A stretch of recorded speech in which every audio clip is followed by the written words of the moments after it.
Hi, and welcome back to Technology Review. I'm your host, Mac Jackson Jr. You can find me on Facebook, Twitter, LinkedIn. Mac Jackson Jr. is the tagline. So look me up there. You can find me there. Also, go to my website, macjacksonjr.com, and make sure you give us a thumbs up. And download my free book I have as well, a free report that is, on how to protect your family from identity theft. It's a step-by-step guide that you could utilize. Remember, you need more tools, more awareness is what we need here to fight cybercrimes. And after you look at it, give it to somebody else as well. Share it with your family and friends as well. I'm excited. If you notice, I'm smiling more in this segment than I was in my last segment because I'm here with my co-host. How you doing, Sonia? Good. Sonia Pedowick? Yes. We have a lot to talk about. We do. We do. Absolutely a lot to talk about today. Yeah. So, where should we begin? where should we begin? It's been a crazy week. Yes. Crazy week. You know, it's interesting. We've talked on this show. It's here at this station here for at least 3 years now. And radio for 2 years, and before that, my blogs and consulting on cybercrime. Yes. And telling, I feel like Paul Revere, telling people the hackers are coming. Yeah, right?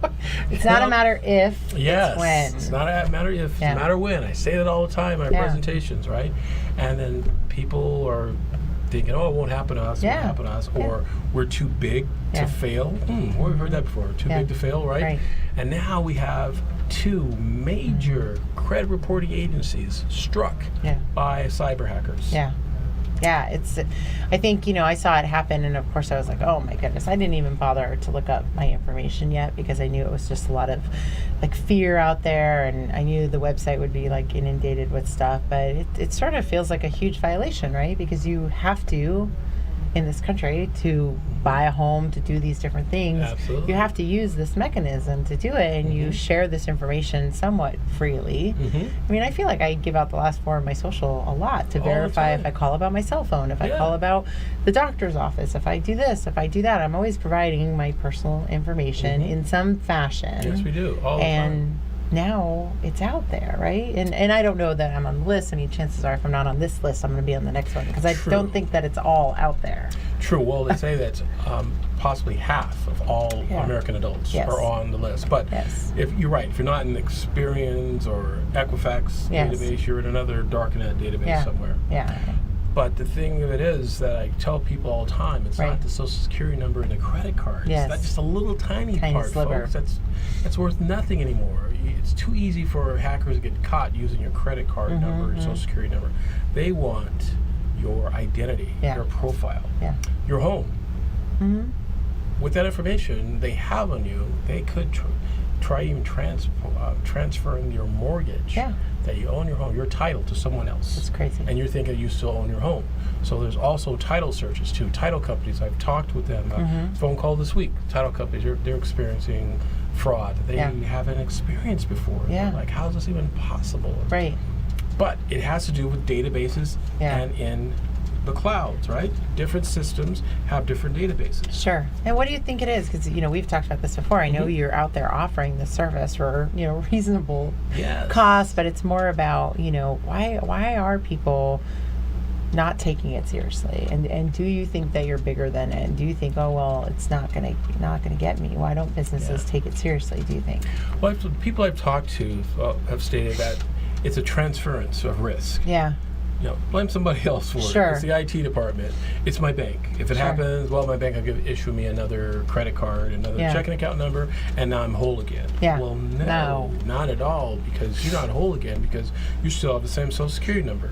Then, like we were talking earlier this week, people were saying, well, why don't we just get another social security number? That's bad too, and I'll tell you why. You go to Social Security Administration. Oh, by the way, who was hacked as well a few years ago. You get another social security number, you have to jump to lots of different hoops to get one, but once you have established your social security number, it is still linked to your old. They still link it. Right. So well, just touch on the bank. I think I shared with you last week my business account, where I have a personal account and I have my business account at the same bank, and my business account was compromised. And that's right. You were talking about that. 3 or 4 charges at Lyft, and I go to my Lyft account on my phone. By the way, Lyft does not make it easy for you to change your password, so that was extremely frustrating. But I even went through the purchase history, and I hadn't taken a Lyft since the end of August.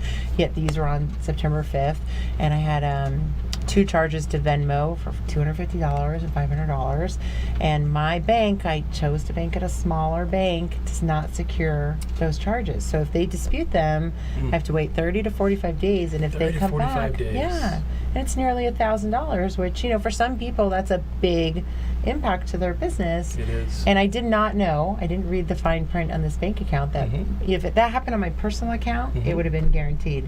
But now that's on my business account, which makes me think, should I be moving my business account to one of the bigger banks, which have also had, you know what I mean? It's also been had. But then you have to ask them, what is your policy for that? Up to how much and how often, and because it does happen more and more. And it was super stressful because I was attempting to process a payment for something that needed to be paid, and they kept telling me it couldn't be done, and I knew the money was there, and I was like, what's going on? Incredible. The other thing was this bank literally this week just issued chip and PIN cards. So the previous card for both my personal and my bank, and it's just random that this happened. My business account was hacked, and then I got the chip and PIN card. You just got it? Just got it. Did you know that there was a federal requirement, 2 years ago? By October 2015, and she just got it. Yeah. And since then, there's been several attempts by hackers that have gone through and gotten information off of the PIN and chip. Yeah. So I know you're doing your part to let people know, but I don't know if people are taking it seriously. And how easy it is to just sit with someone like you to at least explore the vulnerabilities. Yes. And I also think that people think, as a business owner, I think that people think that there's a huge cost associated with it. And in some instances, yes. Right. But in some instances, just educating the staff on the things that they should or shouldn't do and the vulnerabilities, it's probably nominal when you think about, what could be taken from you, right? And what you don't even know you're responsible for or could be sued for, what kind of information you're holding on your customers, your employees, that if it were breached, that now you could be responsible. And I would think that your services or, some like yours are not that expensive when you think about the impact. Yeah, and the biggest thing, the service that we offer is knowledge. Yeah. Information. Yeah. How understanding some of the vulnerabilities that your office can run into that hackers are trying to do to get information. Did you hear we're going to extend this to our next segment to talk about, but the new scam that's going on now. Like you said, it just happened last week. Right. The hit, right?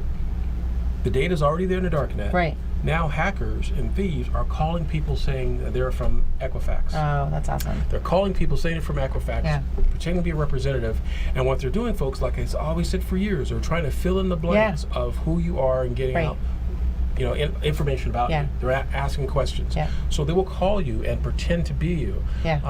Email I got this week from the Federal Trade Commission stated that this is a scam. It's a big time scam. It goes along with the other scams. But these guys are good because they will give you part of the data that they have to convince you that they are a representative from Equifax. We were on vacation and my husband got a phone call that his American Express had been compromised.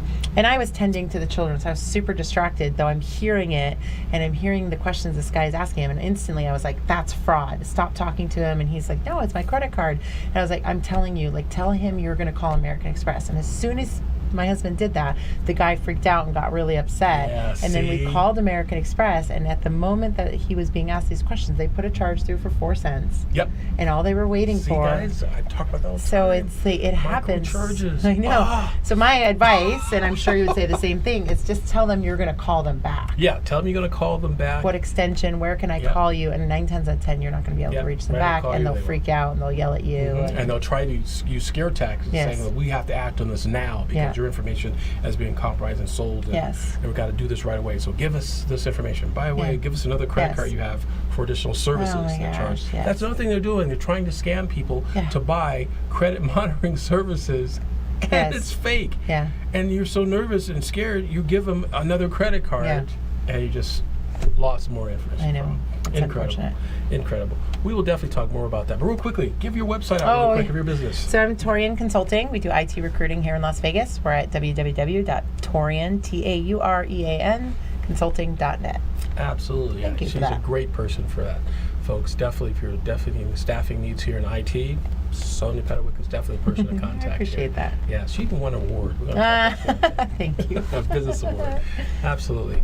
But folks, we have lots more to cover here in Technology Review. We're going to go through these scams and talk about things you can do to protect yourself from identity theft and fraud. Thank you for watching and listening to us on Technology Review.